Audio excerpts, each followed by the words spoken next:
life, the bright lights, the type the crowd likes. Where you at, ballers? Ladies love me and men, they wanna be me, they pay to come see me. Where you at, ballers?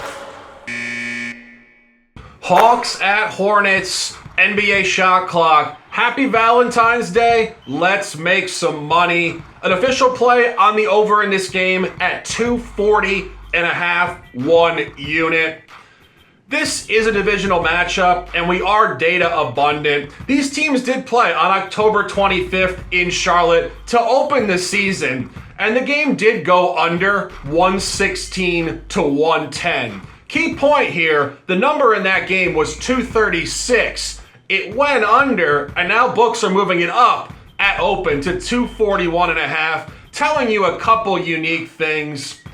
Atlanta and Charlotte are both young, and they both do not defend. 29th and 30th defensive rating in the league, respectively. And Atlanta scores the ball at will. 3rd overall in points per game, top 5 pace. Go back to the previous 2 matchups prior to the under on October 25th. The games did finish 122 to 118 and 144 to 138. We're expecting a track meet tonight to close the first half for these teams. Buy the over 240.5 and let's cash this ticket. Knicks at Magic. Junior Browne back with NBA Shot Clock on this Wednesday, February 14th with another free pick.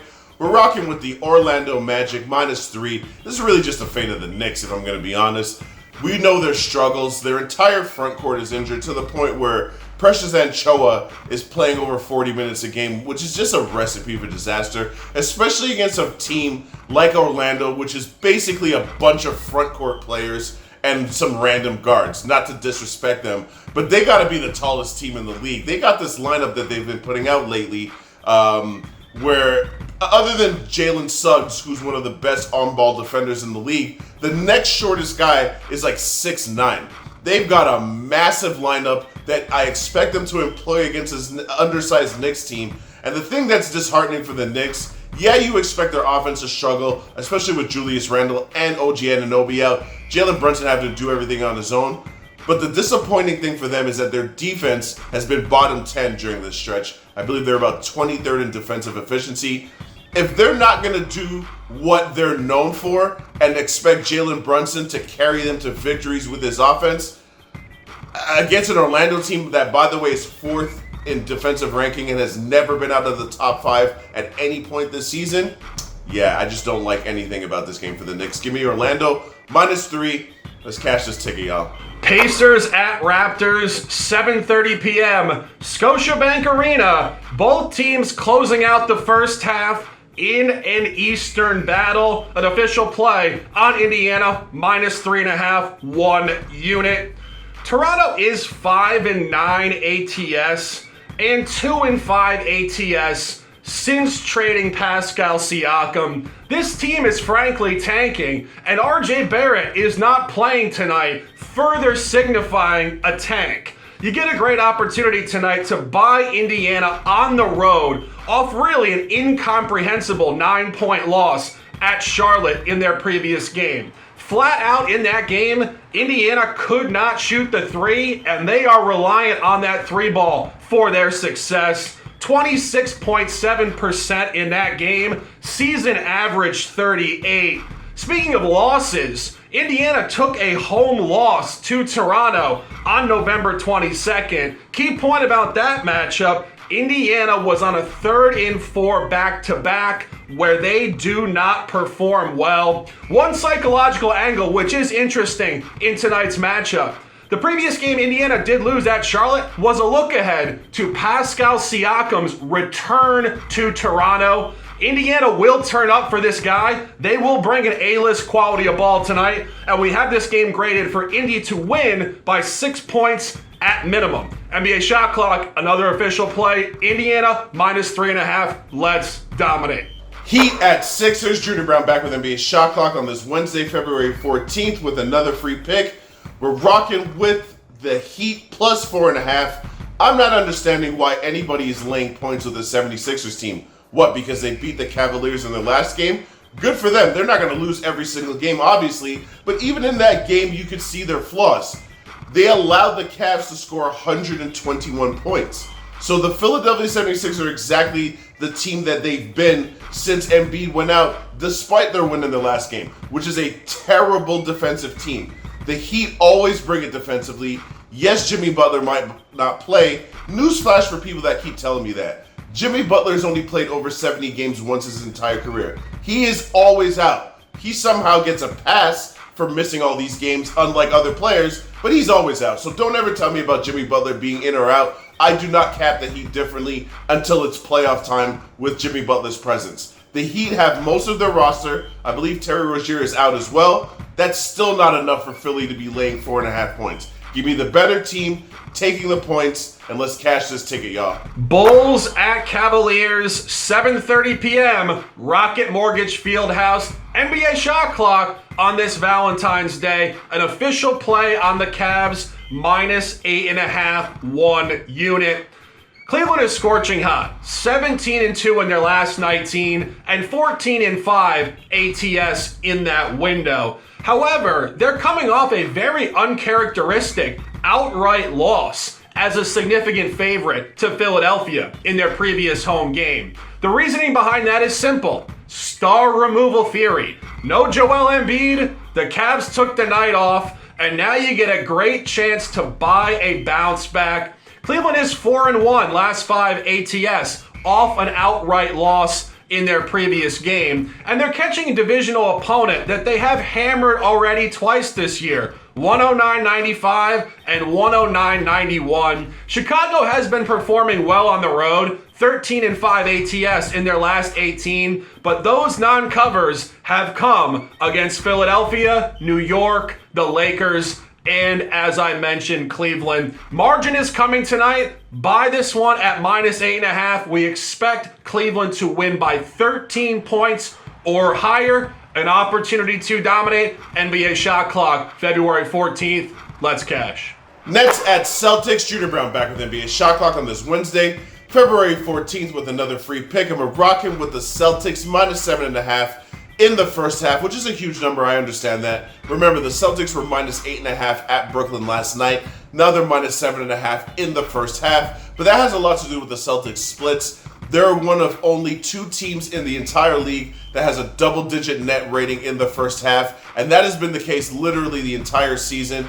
At home, they simply put foot to neck and then usually cruise to victory. I've been cashing all season with this Celtics first half play to the point that I almost blindly bet it. Almost. I never blindly bet anything, but I'm that confident in what the Celtics do on their home court. Most of their guys should be available. I don't see anyone other than Porzingis on the injury report. So give me the better team at home in their favorite spot, which is the first half. And let's cash this ticket, y'all. Rockets at Grizzlies, 8 o'clock, FedEx Forum, Memphis, Tennessee. Another official on this Wednesday, Valentine's Day, NBA Shot Clock. We're taking the Grizzlies at +4.5, 1 unit. Houston comes into tonight's game off a gigantic out-of-conference home win against the New York Knicks. Going back on the road to where they have showcased significant road versus home polarization this year, far worse on the road. This team is 8-17 on the road this year, and they're facing a Memphis team without most of their principal players, who has been scrappy against the spread and exists in a statistical buy low environment off 4 isolated home non-covers in the last 12 by 1 bucket. What that means is that they're just losing coin flip after coin flip, and we don't expect them to lose another one tonight in a triple revenge game within the division against Houston. Houston is 3-0 straight up and 3-0 ATS against Memphis this year. It is very difficult to end your first half calendar on the road in the division to a well-coached team and a team that will absolutely not want to lose all 4 in one season to Houston. The lines in those 3 previous games, Houston -5, Houston -7, Houston -4.5. Books are moving it down towards Memphis. All numbers, all narratives. Take Memphis tonight, +4.5, and let's cash this ticket. Wizards at Pelicans. Junior Browne back with NBA Shot Clock on this Wednesday, February 14th with another free pick.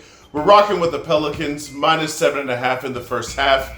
Pelicans and the Boston Celtics have been the best two first half teams in the league by far. It's not even close. The only two teams in the first half with a double-digit rating. Well, if you go into their home splits, the Pelicans have actually been better than the Celtics. The Pelicans are a plus 16 net rating at home in the first half, which is a number that's so big it almost seems fake. They've been that dominant on their home court against a Wizards team that really is going nowhere fast. I will give the Wizards some respect, though. In the last 6 to 8 weeks, their defense has been significantly better than it was to start the season. Unfortunately, at the exact same time, their offense has gone into the toilet, which is why they're still a terrible basketball team. Give me the Pelicans, minus 7.5 first half against a terrible Wizards team. Let's cash this ticket, y'all. Spurs at Mavericks, divisional matchup basketball, NBA shot clock on Valentine's Day. Top lean in this game, as we want to give you guys direction in every game on the card. Dallas, minus 12. Spurs come in here on Game 5 of the Rodeo Road Trip, a yearly occurrence where this team spends basically the entire February calendar on the road. They did open this trip with 3 consecutive non-covers at Miami, at Orlando, and at Brooklyn. And now they're coming in here off a 23-point blowout win in Toronto. A letdown is imminent, and a small window buy low on Dallas is also expected tonight. In the previous game for the Mavericks at home, they were down significantly to a very, very pedestrian Washington roster. They did outscore them in the fourth with significance to win outright by 8 and not cover the spread. This is the fourth matchup this year between these two teams. Excuse me, it's the third. And the previous 2 games were Dallas covers. On the road by 7, at home by 25, and books are laying out a minus 12 line, indicating margin is coming. Again, if you guys want to bet on this game, 8:30 p.m. NBA shot clock. Top lean, Dallas minus 12. Lakers at Jazz. Junior Browne back with NBA shot clock on this Wednesday, February 14th, with more free picks. I'm rocking with the over 239.5. This is just a lean for now, guys. I have not officially gotten to the window. Still a few things I want to look into, especially with the Lakers' much improved offense, which is why I have the lean to the over. The Lakers were putting up 120 points per game last month, even though they were 18th in offensive efficiency. This month, halfway through February, they're way up there, top 10 in offensive efficiency. They're scoring the ball effectively. They look pretty good by the standards that they've set for this season. The Jazz team has slowed down. Their offense is not as high-powered as it was in January, where they were scoring 126 points per game. They're down to 119 this month, which is still very high. The Jazz have shown no ability since the beginning of the season until now to stop anybody from scoring. They've been a bottom 10 defense this entire time, which is why their record is what it is, despite how good their offense has been. Give me 2 teams that love to run. They're both top 10 in pace. Give me the over 239.5, and let's cash this ticket, y'all. Kings at Nuggets, 9 o'clock, Ball Arena, NBA shot clock on this Wednesday, the 14th of February. Best bet of the day, Denver minus 5.5, a 2-unit special. Denver comes home in a rare environment for them this season, and frankly, historically, with this championship roster, off back-to-back blowout losses. Margin blowout loss at Sacramento, followed by another one in Milwaukee. Denver is 7-2 ATS coming home off a road non-cover, and they catch Sacramento in purely a brutal spot. Sacramento's in the third and final game of a small road trip. At OKC, at Phoenix, at Denver, 3rd in 4 road back-to-back. Arguably the most difficult calendar spot of their season. Sacramento is 0-4 ATS on the second leg of a back-to-back against the Western Conference. Average loss margin, 20.5 points per game. Speaking of margin losses, Sacramento has beaten Denver already twice this year at home, And both of those times, Sacramento caught the Nuggets on a 3rd and 4 road back-to-back themselves. Now the rest advantage flips, the motivation flips, and Denver will be turned up with Game 7 style intensity to close out the first half at home in this double revenge spot. We have this graded Denver to win by 9 points or more, a 2-unit special NBA shot clock on this Valentine's Day. Let's dominate. Clippers at Warriors. Junior Browne back with NBA shot clock on this Wednesday, February 14th with more free picks, and we're rocking with the Clippers +3. I do understand that the Warriors guys have been the hottest team in the league for the last 2 weeks. Thing is, Clippers have been the hottest team in the league for the last 2 months. Remember, this is a team that started off the season 8-10. Everyone had jokes and memes about how bad they were. They've been so good since then that they're only 2 games out of first place heading into the All-Star break. They've gone 27-7 since December 1st. That's 80% of their games won. Now you expect me to believe that after getting blown up by 20 points in their last game, that they're not going to want to win going into the All-Star break and close the gap on first place after all the hard work they've put in to erase that first month of the season? Nah, guys, I'm not buying it. This is a team on a mission. I do understand that Kawhi might be out, but even with Kawhi out, I still got the Clippers at -1 in my model. I have to always take the better team with the points. Despite Golden State's recent form, I'm always going to take a bigger sample size, which is the Clippers, over the smaller sample size, which is the Warriors' little hot streak. Not to disrespect them, but they've been trashed for 3 months, and I can't forget that. Give me the Clippers, the better team, with the points +3, and let's cash this ticket, y'all. Pistons at Suns, 9 o'clock, Footprint Center, Phoenix, Arizona. A top lean in this game as we bring you guys analysis on every game. Top look in this game, over 238.5. Let's keep this one short and sweet. Phoenix played at Detroit on November 5th, and the game finished 120-106. Key point there on that number, that was 223.5 and just went over. And now books move this up 16 points to 239.5. That is highly noteworthy, and it's telling you a couple things. Both teams closed the first half tonight in really a highly unmotivated spot for Phoenix on a back-to-back. And Detroit is also on a back-to-back, expecting a total lack of defensive intensity on both sides. Detroit plays to a 7th overall pace in the league and a bottom 5th defensive rating. Phoenix shoots the ball incredibly well. 2nd field goal percentage, 5th in 3-point percentage, and a very pedestrian 15th defensive rating. Expect this game to be wide open, and let's cash the over at 230.5.